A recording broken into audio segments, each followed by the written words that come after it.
बिस्मिल्लाहिर्रहमानिर्रहीम अस्सलाम वालेकुम वरहमतुल्लाहि वबरकातुहू अल्लाहुम्मा सल्लि अला सय्यिदिना मुहम्मद व अला आलि सय्यिदिना मुहम्मद व बारिक वसल्लम। आज जुम्मे का दिन है और वैसे जुम्मे का दिन बहुत मुबारक दिन होता है।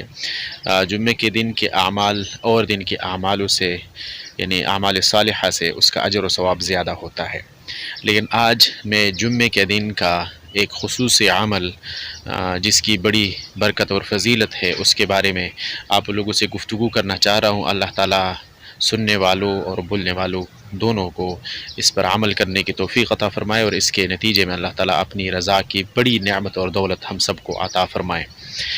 वो अमल नाज़रीन किराम ये है कि जुम्मे के दिन असर की नमाज के बाद असर की नमाज के बाद अपनी जगह से उठने से पहले पहले अगर कोई भी बंदा मुसलमान ये दुरूद शरीफ 80 मरतबा पढ़ता है तो उसके 80 साल के गुनाह माफ़ होते हैं और 80 साल का सवाब उसके आमल नामे में लिखा जाता है।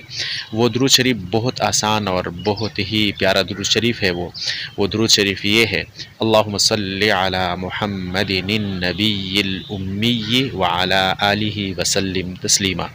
एक बार मैं दोबारा रिपीट कर देता हूँ, अल्लाहुम्मा सल्लि अला मुहम्मदिन नबिय्यिल उम्मी व अला आलिहि वसल्लिम तस्लीमा। अल्लाह ताला हमें दुरूद शरीफ पढ़ने की तौफ़ीक़ अता फ़रमाए। अल्लाह ताला हमारे अमाल सालिहा को कबूल फ़रमा कर हमें अपनी रज़ा की दौलत अता फ़रमाए। अल्लाह ताला हमारी तमाम मुश्किलात और मसाइब तकालीफ बीमारियों को दूर फ़रमाए और अल्लाह ताला रहम करम और आफ़ियत वाला मामला फ़रमाए। आप लोगों से गुजारिश है कि अगर चैनल को सब्सक्राइब नहीं किया तो सब्सक्राइब करना मत भूलिएगा। अल्लाह खुश रखे। अल्लाह हाफ़िज़।